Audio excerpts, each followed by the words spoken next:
Hello friends, मैं Rahul Paul. आज मैं आपका द आचार्य पे स्वागत करता हूं। आज हम स्टार्ट करेंगे क्लास 12th फिजिक्स का चैप्टर नंबर 1, जिसका नाम है इलेक्ट्रिक चार्जेस एंड फील्ड। तो ये जो चैप्टर है बेसिकली फिजिक्स की एक ब्रांच में आता है जिसका नाम है इलेक्ट्रिसिटी।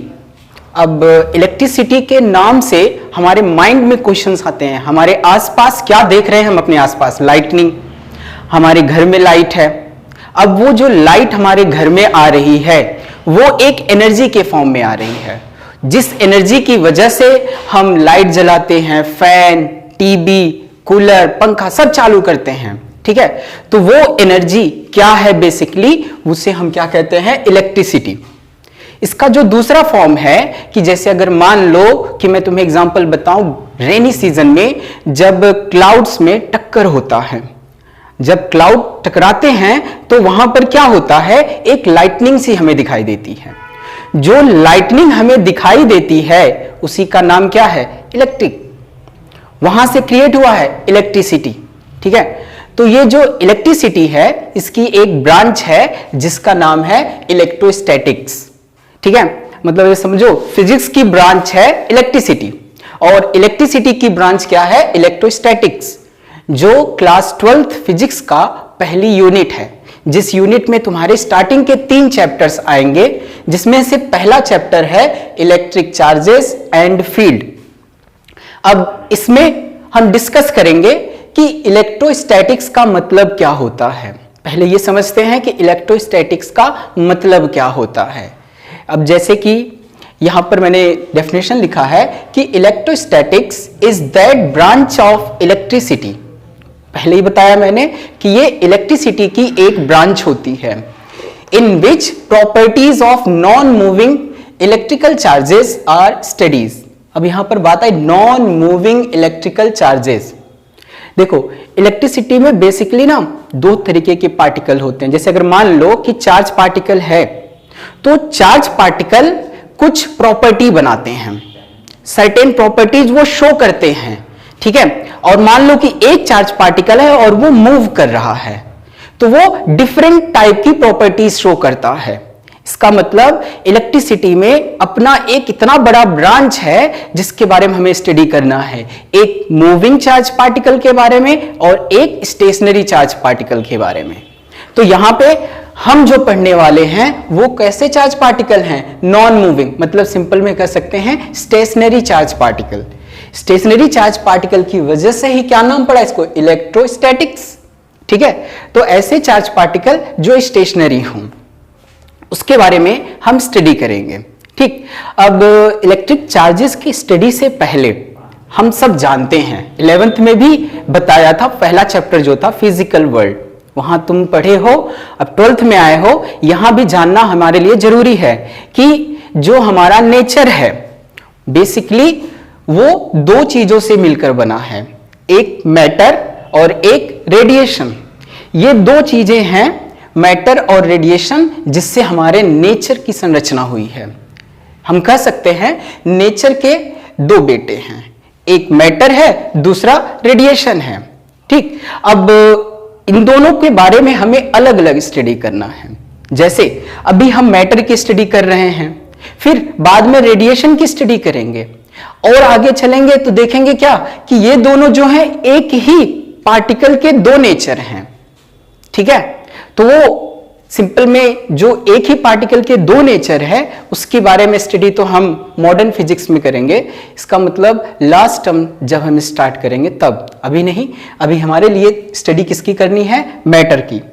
तो मैटर बेसिकली क्या होता है? जिसके पास क्या हो? हम कहते हैं जिसके पास मास हो, जिसका कुछ फिक्स्ड शेप हो, जिसके पास वॉल्यूम हो, जिसके पास मोमेंटम हो, फोर्स लगाएं और फोर्स लगाने की वजह से उसमें क्या हो? एक वेलोसिटी क्रिएट हो, तो वहां पर एक मोमेंटम क्रिएट होता है, जनरेट होता है, तो हम कहते हैं हाँ उसके पास मोमेंटम है। जैसे मान लो एक बुलेट है, जब बुलेट आती है बहुत स्पीड के साथ, अगर मान लो मेरी तरफ एक बुलेट आ रही है, बहुत तेजी से आ रही है और वो स्ट्राइक कर दिया इसे, जब इसे स्ट्राइक करेगा तो यहां पर क्या होगा? कुछ एनर्जी ट्रांसफर जरूर करेगी। अब उस एनर्जी की वजह से यहां पर होल हो सकता है अवश्य जरूर होगा होल यहां पे, ठीक है। क्या क्या था उसके पास? एनर्जी था। हम क्या कहते हैं? जिसके पास मास होता है, मोमेंटम होता है, उसके पास क्या होता है? एनर्जी होता है।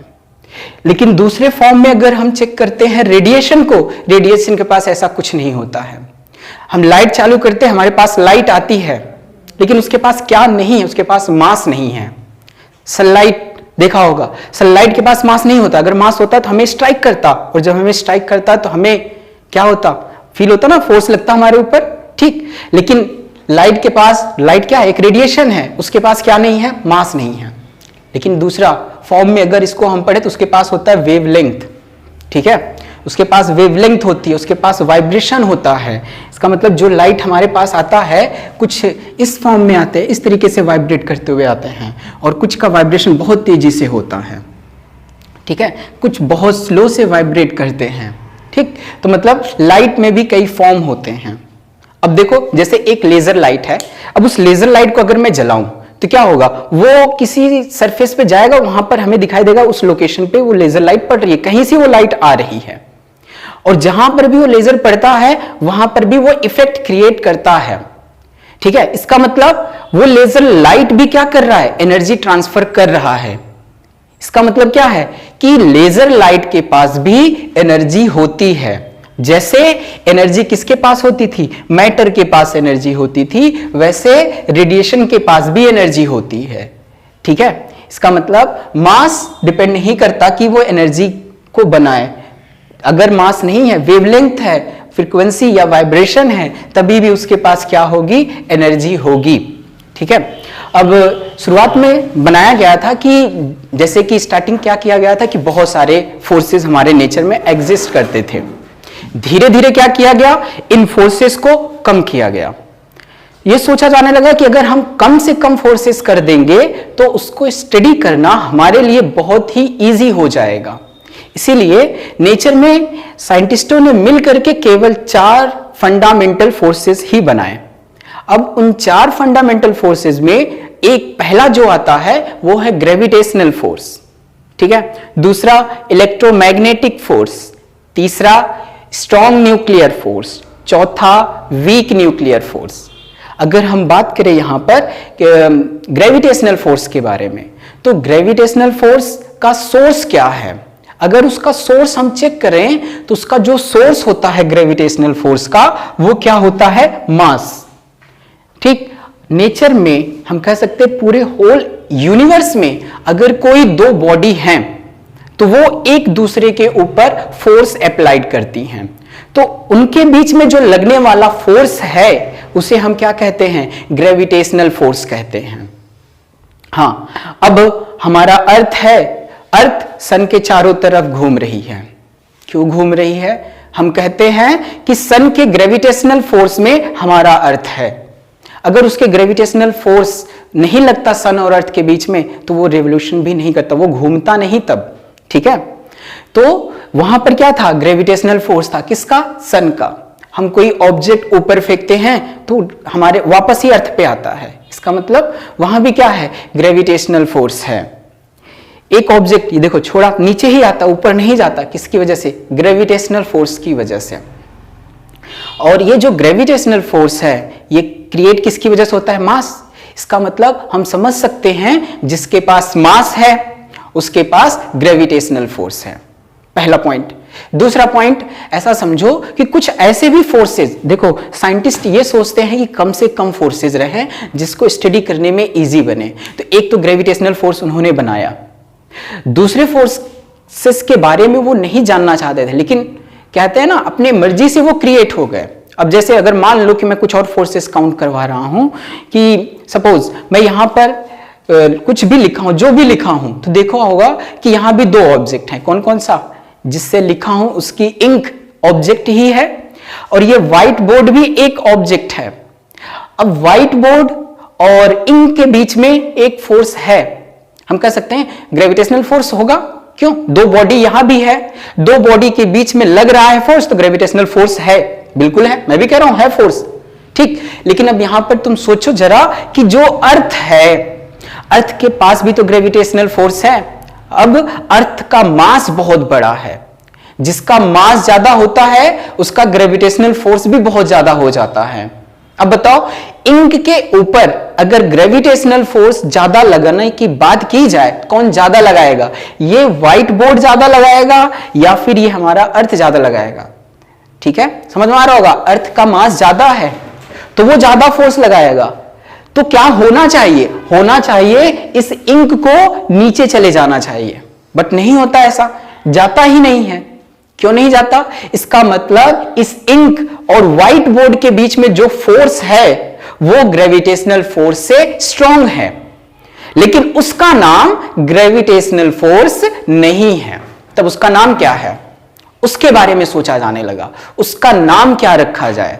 इसका मतलब तब जाकर समझ में आया कि मास ही नहीं, किसी भी ऑब्जेक्ट के अंदर एक प्रॉपर्टी ऐसी भी होती है जिसकी वजह से एक और फोर्स क्रिएट होता है, और उस फोर्स का नाम क्या रखना है इसके बारे में डिस्कशन होने लगा। क्योंकि यहां भी एक फोर्स लगा लेकिन वो ग्रेविटेशनल फोर्स नहीं था। और भी इसके एग्जाम्पल देखो, जैसे अगर मान लो कि हमारे पास एक पेपर है, उस पेपर में अगर ग्लू लगा दें और उसके नीचे से हम दूसरा पेपर लाएं तो क्या देखोगे? वो दोनों पेपर एक दूसरे को क्या कर लेते? पकड़ लेते हैं, राइट? अब यहां भी चेक करो कि क्या ग्रेविटेशनल फोर्स इसके ऊपर नहीं लग रहा है? लग तो रहा है, लेकिन ये दोनों पेपर को छोड़कर नहीं जा रहा है। इसका मतलब इन दोनों पेपर के बीच में भी एक फोर्स लग रहा है जो कि ग्रेविटेशनल फोर्स से क्या है? ज्यादा है। ठीक है, तो यहां नेचर में एक से ज्यादा फोर्स हो गए। कौन कौन सा? एक तो ग्रेविटेशनल फोर्स बना और एक ये जो हम अब नेचर में देख रहे हैं। और भी देखो, नट बोल्ट की कंडीशन देखा होगा। नट बोल्ट में क्या होता है? जैसे अगर मान लो ये हमारे पास बोल्ट है और कोई नट इसके अंदर डाल दो, तो नट को अगर हम टाइट कर दे तो टाइट होता चला जाता है। तो क्या नट उस बोल्ट से बाहर निकल जाता है? नहीं, नहीं निकलता। ठीक है, इसका मतलब नट बोल्ट के बीच में भी एक फोर्स लगा है। तो उस जो पकड़ा है, जिस फोर्स की वजह से नट बोल्ट एक दूसरे को पकड़े थे, जिस फोर्स की वजह से दो पेपर आपस में चिपक गए थे, जिस फोर्स की वजह से ये इंक इस व्हाइट बोर्ड के साथ कांटेक्ट में आ गया है, इसे एक नाम रखा गया इलेक्ट्रोस्टैटिक क्लिंज। क्लिंज मतलब चिपकना। ठीक है, तो एक तरीके का फोर्स है जो एक दूसरे को कांटेक्ट में लाता है। क्या नाम रखा है इसका? Electrostatic cleanse. ठीक है, अब जो इलेक्ट्रिक चार्जेस थे, ठीक है, अब ये एक तरीके का और फोर्स बनाए। मतलब ये माना जाने लगा कि ऑब्जेक्ट के अंदर केवल मास नहीं होता, एक दूसरा ऑब्जेक्ट भी होता है, एक दूसरा पार्टिकल होता है, या कह सकते हैं एक ऐसी उसके अंदर बेसिक क्वांटिटी होती है जिसकी वजह से ये क्या लगाता है? एक और फोर्स लगाता है, जिसकी वजह से उस फोर्स का नाम रखा गया था इलेक्ट्रोमैग्नेटिक फोर्स। ठीक है, इसका मतलब यहां पर इंट्रोड्यूस्ड हुआ एक नया पार्टिकल, या हम कह सकते हैं एक नया चीज, जिसे नाम रखा गया इलेक्ट्रिक चार्ज। क्योंकि मास तो था ही उसके पास, और मास केवल एक ही चीज करता था और वो था अट्रैक्शन, और उससे जो फोर्स बनता था वो ग्रेविटेशनल फोर्स बनता था। लेकिन यहां तो एक दूसरे तरीके का मास आया, हम कह सकते उस मास तो नहीं कहेंगे, नाम कुछ और रखना था, इसलिए उसका नाम रखा गया इलेक्ट्रिक चार्जेस। तो इलेक्ट्रिक चार्जेस का मतलब क्या होता है? It is property carried by a matter due to which it can apply force on other matter particle.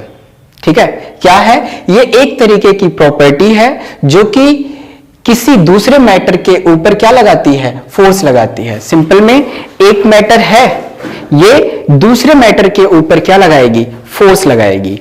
तो ये जो फोर्स लगता है, इस फोर्स को क्या कहते हैं? Electromagnetic force. ठीक है, तो यहां पे जो इलेक्ट्रोमैग्नेटिक फोर्स है ये डिपेंड किसके ऊपर हुआ? इलेक्ट्रिक चार्जेस के। ठीक है, अब ये जो इलेक्ट्रिक चार्जेस है कैसे बन सकता है? इलेक्ट्रिक चार्जेस के बारे में कॉन्सेप्ट कैसे बनाया गया, उसके लिए एक प्रोसेस किया गया। साइंटिस्ट थे बेंजामिन फ्रैंकलिन, उन्होंने ये एक्सपेरिमेंट कर रहे थे। तो उस एक्सपेरिमेंट में उन्होंने कुछ मटेरियल चूज किए, डिफरेंट टाइप के मटेरियल चूज किए। उनमें से मटेरियल को उन्होंने रब किया। सपोज मैं इसको रब करता हूं, रब करने के बाद इसके अंदर अब वो प्रॉपर्टी आ गई जिसकी वजह से वो फोर्स लगता है। किससे किया? रबिंग से। इसे रब किया तो देखा होगा, तुम छोटे छोटे रहे होगे तब तुम भी करते होगे कि कोई कॉम्ब लेता होगा, बालों में घिसता होगा, फिर छोटे छोटे टुकड़ों को अपनी तरफ अट्रैक्ट करते होगे। तो वहां पे जो अट्रैक्शन था, वो जो जादू था, वो कोई जादू नहीं था, वो क्या था? इलेक्ट्रोमैग्नेटिक फोर्स की वजह से होता था। वहां पर वही फोर्स काम करता था। इसका मतलब रब करने से पहले तो ये मास था, मास की वजह से कौन सा फोर्स? ग्रेविटेशनल फोर्स लग रहा था। लेकिन जैसे ही हमने इसको रब किया, रब करने से वो दूसरी भी प्रॉपर्टी आ गई। अब ये क्या काम कर रहा है? ये दूसरे ऑब्जेक्ट को, सिंपल में वो अनचार्ज है, इसको हमने रब किया और देख रहा हूं ये इसको अपनी तरफ क्या करने लगता है? अट्रैक्ट करने लगता है। ठीक है, यही जो प्रॉपर्टी है इसके पास, जिसकी वजह से आई है, वही क्या कहलाता है? Electric charge. ठीक है, तो अब इलेक्ट्रिक चार्ज जब इस तरीके से पता चला, अब ये होने लगा कि ये चार्ज होते कितने होंगे, कैसा होता होगा।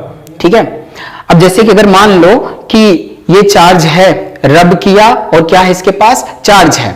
ठीक, ये दूसरे ऑब्जेक्ट को अपनी तरफ अट्रैक्ट कर रहा है।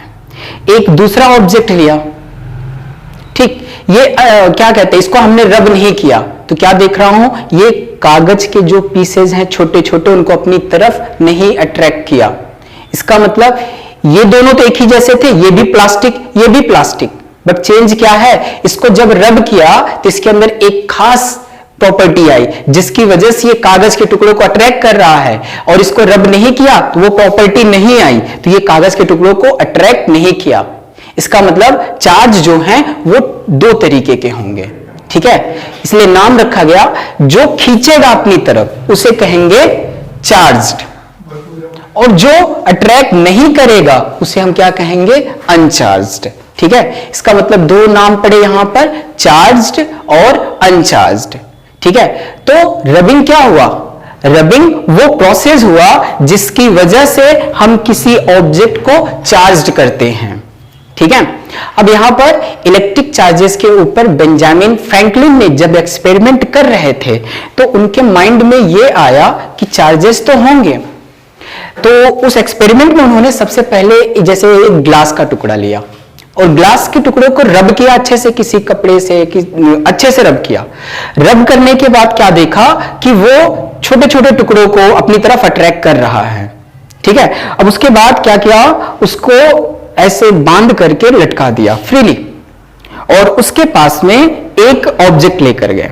तो क्या देखते हैं कि ये जो ग्लास का पीस था ये इसकी तरफ ऐसे अट्रैक्ट हो गया। ठीक है, ऐसे क्या हुआ? इसकी तरफ अट्रैक्ट हो गया।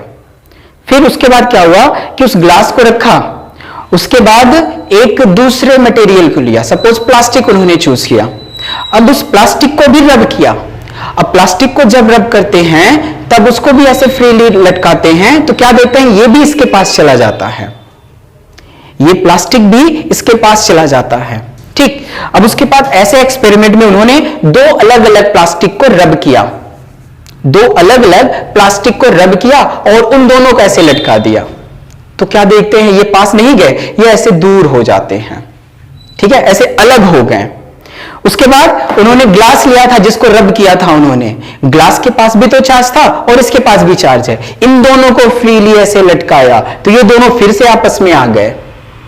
तो इन्होंने यहां से कंक्लूजन निकाला कि जो पार्टिकल होते हैं उसके पास एक तरह का चार्ज नहीं होता है, उसके पास 100% दो तरह के चार्ज होते हैं। ऐसा कैसे पॉसिबल हुआ? क्योंकि जब दो सिमिलर मटेरियल लिया था तब वहां पर उन्होंने क्या देखा था? उनमें एक रिपल्सन हुआ, लेकिन जब डिफरेंट टाइप के मटेरियल लिया तो वहां पर अट्रैक्शन हुआ। अभी तक हम देखते आ रहे थे कि ग्रेविटेशनल फोर्स में केवल और केवल अट्रैक्शन होता था, बट इलेक्ट्रोमैग्नेटिक फोर्स एक ऐसा फोर्स था जिसमें अट्रैक्शन और रिपल्सन दोनों हो रहा था। यह दिखा रहा था कि एक मैटर में दो तरह की चीजें होती हैं, एक तरह का चार्ज, एक दूसरे तरीके का चार्ज, और ये दोनों जो चार्जेस हैं, ठीक है, ये पहला चार्ज, ये दूसरा चार्ज, ये दोनों जो चार्जेस हैं ये 100% अलग अलग होंगे, एक तरह का चार्ज नहीं होगा। क्यों? क्योंकि ये दो अलग अलग मटेरियल थे। ठीक है। लेकिन एक चीज और वहां से पता चली कि अगर मटेरियल सेम होगा तो उनके पास चार्ज भी एक जैसा आएगा। ठीक, तो अब इसको बनाना कैसा था कि ये दो चार्जेस हैं और दोनों का नोमेनक्लेचर कैसे किया जाए, बात यहां पर आकर फंस जाती थी। है तो दो चार्जेस, नाम क्या रखेंगे उनका, ये सोच रहे थे। तब उनके माइंड में आया कि एक ऐसा सब्जेक्ट है जहां पर अगर कैलकुलेशन किया जाए तो एक चीज दूसरी चीज से कैंसिल आउट हो जाती है। जैसे मैथ में देखा होगा -3 और +3, इनको अगर सम किया जाता है तो वहां पर क्या आता है, 0 आता है। बेंजामिन फ्रैंकलिन ने इसी बात को ध्यान में रखते हुए चार्जेस के दो नाम रख दिए। एक का नाम रखा नेगेटिव चार्ज और दूसरे का नाम रख दिया पॉजिटिव चार्ज। ठीक है, और इसी के बेसिस पे उन्होंने बताया जब दो नेगेटिव चार्जेस, सपोज हमारे पास दो प्लास्टिक के मटेरियल है, इनके पास एक जैसा चार्ज आया होगा और सपोज मान लो कि एक ही जैसा चार्ज दोनों पे ही नेगेटिव आया हो, तो ये दोनों क्या हो गए थे, रिपल हो गए थे। दो ग्लास मटेरियल लिया, अब दोनों ही ग्लास मटेरियल पे एक जैसा चार्ज आया होगा, कौन सा, मान लो कि पॉजिटिव चार्ज आया होगा, तो वो भी क्या हो गए, रिपल हो गए। लेकिन एक प्लास्टिक मटेरियल और एक ग्लास मटेरियल जब हम लेते हैं तो इन दोनों में अट्रैक्शन होता है। ठीक है, इसका मतलब सिमिलर चार्जेस क्या करते हैं, एक दूसरे को रिपल करते हैं, लेकिन अपोजिट चार्जेस एक दूसरे को अट्रैक्ट करते हैं। ठीक है, ये बताने वाले सबसे पहले बेंजामिन फ्रैंकलिन थे। और उसके बाद इसी से रिलेटेड कुछ प्रॉपर्टीज हैं, इसको नोट कर लेना, क्योंकि कभी कभी एग्जाम में एक्सप्लेन करने के लिए पूछा जाता है कि किस तरीके से चार्जेस को का नोमेनक्लेचर किया, जैसे कि to explain that charges are of two types. तो किस तरीके से एक्सप्लेन करोगे, पॉइंट वाइज मैं बताया हूं। जैसे कि हमें क्या पता है, charge matter can apply force and this force is found to be two types. अभी मैंने जो डिस्कस किया इसी के बारे में डिस्कस किया, किस तरीके से ये दो तरीके के होते हैं। ठीक है, उसके बाद हमें एक चीज और पता है कि जो ये फोर्स ऑफ अट्रैक्शन होता है ये किसकी वजह से होता है, इलेक्ट्रोस्टैटिक क्लिंग की वजह से। जैसे मैंने बताया था, पेपर के कांटेक्ट में आने से जब ग्लू लगा हो, ठीक है, तब वो एक दूसरे के कांटेक्ट में जब रखे जाते हैं तो वो चिपक जाते हैं। तो वो जो चिपकना था उसे कहते हैं इलेक्ट्रोस्टैटिक क्लिंज। कुछ भी लिख रहा हूं व्हाइट बोर्ड पे तो ये भी क्या है, इनके बीच में क्या लग रहा है, इलेक्ट्रोस्टैटिक क्लिंज। नट बोल्ट एक दूसरे के कांटेक्ट में आने से वो दोनों को अच्छे से टाइट कर देता है, तो वहां पर भी क्या है, इलेक्ट्रोस्टैटिक क्लिंज। ठीक है, तो वो क्या है, एक तरीके की प्रॉपर्टी, एक कॉमन फोर्स है नेचर में, क्या नाम है उसका, इलेक्ट्रोस्टैटिक क्लिंज। ठीक, अब ये जो टू टाइप ऑफ चार्जेस हैं जिसका नाम पॉजिटिव और नेगेटिव रखा गया, किसने रखा था, बेंजामिन फ्रैंकलिन ने। उसके बाद जो नोमेनक्लेचर किया गया चार्जेस का, वो किसके बेसिस पे किया गया, मैंने बताया था मैथमेटिक्स में एक क्वांटिटी की वजह से, क्योंकि मैथमेटिक्स में ही एक पॉजिटिव और एक नेगेटिव को अगर सम करेंगे तो 0 आता है, जैसे +3 और -3 का सम 0 होता है। ठीक है, इसीलिए एक का नाम पॉजिटिव और दूसरे का नाम नेगेटिव रखा गया। ठीक है, और ये जो प्रोसेस है, जिस प्रोसेस की वजह से हम किसी बॉडी को चार्ज करते हैं, उसमें तो बहुत सारे हम प्रोसेस पढ़ेंगे, लेकिन अभी हमने उसमें से बेसिकली एक सबसे बेसिक प्रोसेस बताया, और वो प्रोसेस क्या है, रबिंग। ये सबसे बेसिक प्रोसेस है। और भी आगे प्रोसेस आएंगे कि एक दूसरे को कांटेक्ट में रख दो तो वो चार्ज हो जाएगा, एक दूसरे के सिर्फ क्लोज लेके जाओ तभी भी चार्ज हो जाएगा, जिसे हम पढ़ेंगे कंडक्शन और इंडक्शन के टर्म में, राइट। लेकिन अभी हमें एक प्रोसेस पता है, वो क्या है, रबिंग। कितने पॉइंट हुए, 5। ऐसे ही इसके और भी 2 पॉइंट हैं, उसे भी नोट करना है। जैसे पॉइंट नंबर 6, पॉइंट नंबर 6 क्या लिख सकते हैं हम, ड्यूरिंग रबिंग, जब हम रबिंग करते हैं, ड्यूरिंग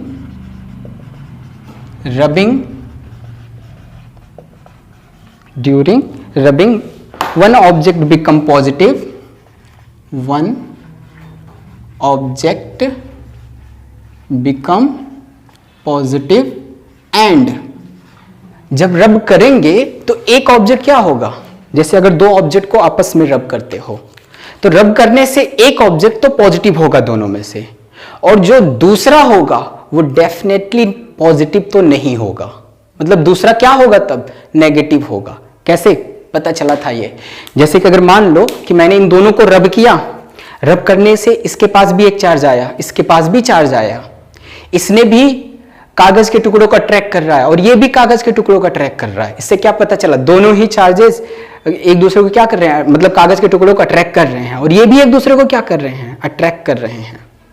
लेकिन क्या हुआ कि अब इन दोनों को जब हम पास में ले आकर एक दूसरे के कांटेक्ट में रख देते हैं, अब हम सोचते हैं कि ये और अच्छे से चीजों का ट्रैक करेगा। बट यहीं पर क्या देखते हैं, जैसे ही ये दोनों एक दूसरे के कांटेक्ट में आते हैं, इनका जो चार्ज था खत्म हो जाता है।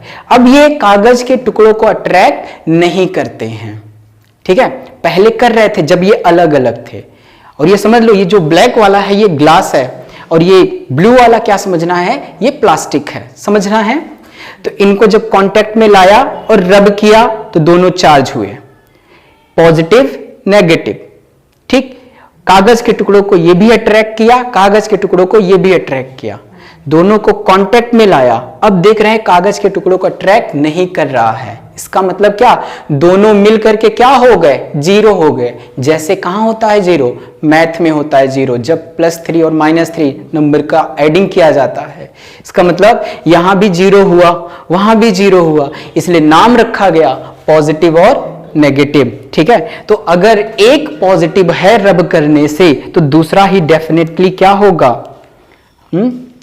नेगेटिव, एंड अदर कंपल्सरी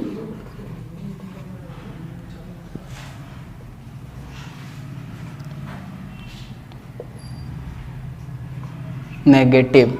ठीक है, उसके बाद इसी के बेसिस पे बेंजामिन फ्रैंकलिन ने सीरीज बनाई। उनकी सीरीज में क्या था कि अगर कोई भी चीज, कोई भी मटेरियल है, अगर मैं उसे, उन्होंने बनाया था सबसे पहले कि अगर मैं उसे ग्लास से रब करता हूं, सबसे पहले क्या चीज ली, ग्लास। कोई भी मटेरियल, दूसरे बहुत सारे मटेरियल हैं, उनमें से अगर मैं ग्लास से रब करता हूं तो ग्लास के पास हमेशा पॉजिटिव चार्जेस आएंगे।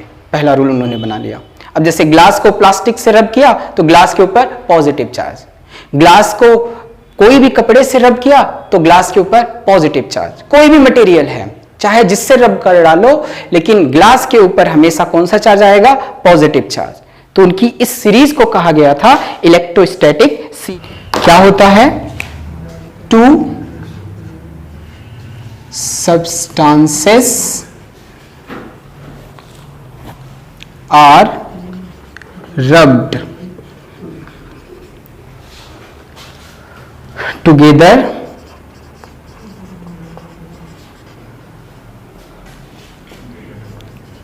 former in series will be positive and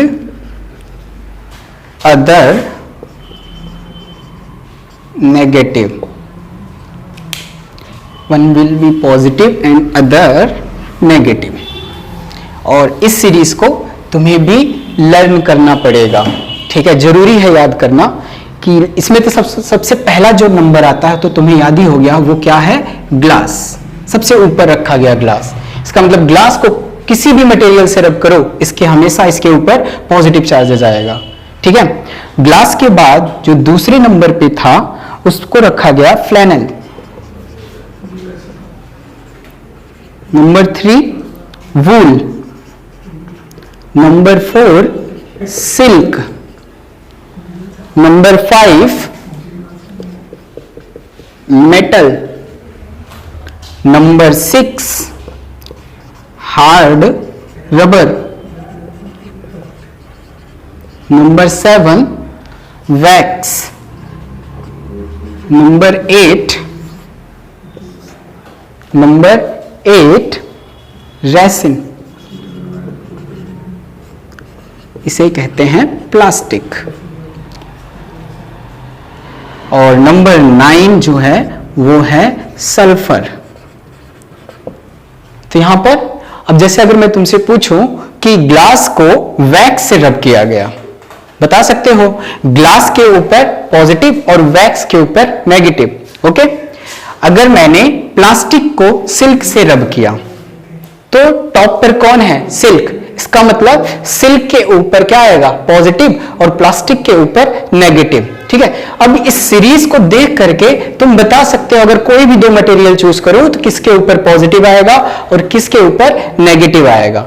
अब सपोज क्वेश्चन आ गया, वूल को तुम्हें हार्ड रबर के साथ रब करना है, कौन सा पॉजिटिव होगा कौन सा नेगेटिव होगा, तो बताओगे वूल पॉजिटिव होगा, हार्ड रबर नेगेटिव होगा। ठीक है, तो ये सीरीज हमें बताता है कि रबिंग से कौन पॉजिटिव होगा और कौन नेगेटिव होगा। एक और इसमें चीज है जिसे इलेक्ट्रोस्कोप कहते हैं। तो इलेक्ट्रोस्कोप एक डिवाइस होती है जिसकी हेल्प से हम बता सकते हैं कि कौन से मटेरियल के ऊपर कौन सा चार्ज है। ठीक है, इसे नोट कर लो। इलेक्ट्रोस्कोप क्या होता है, इलेक्ट्रोस्कोप की हेल्प से हम बता सकते हैं कि मटेरियल के ऊपर कौन सा चार्ज है। कैसे, अब देखो मैंने बताया था ये एक डिवाइस है। इस डिवाइस में क्या होता है, एक ऐसे सर्कुलर रिंग जो कि ऐसे एक रॉड से कनेक्टेड होती है जो मेटल की होती है। ठीक है, और इस मेटल के एंड पे गोल्ड फॉइल लगे होते हैं। जैसे गोल्ड फॉइल, जैसे एल्यूमिनियम फॉइल होता है बहुत पतला होता है, वैसे ये गोल्ड फॉइल भी बहुत पतला होता है। अगर मतलब थोड़ा सा भी एयर रेजिस्टेंस आएगा तो ये क्या होंगे, हिलने लगते हैं। इसीलिए इसको क्या किया जाता है, एक ग्लास के बोतल में रख दिया जाता है। ठीक है, अब देखो ये जो गोल्ड फॉइल है वो ग्लास के बोतल में है। अब क्या किया जाता है, जैसे सपोज मान लो कि हमारे पास एक प्लास्टिक का मटेरियल है, इसको रब किया, इसके ऊपर चार्ज आ चुका है। ठीक है, अब हमें पता है प्लास्टिक के ऊपर कौन सा चार्ज होता है, नेगेटिव। अगर किसी भी चीज से रब करो, सल्फर को छोड़ करके अगर किसी भी चीज से रब करो तो प्लास्टिक के ऊपर नेगेटिव चार्ज आएगा।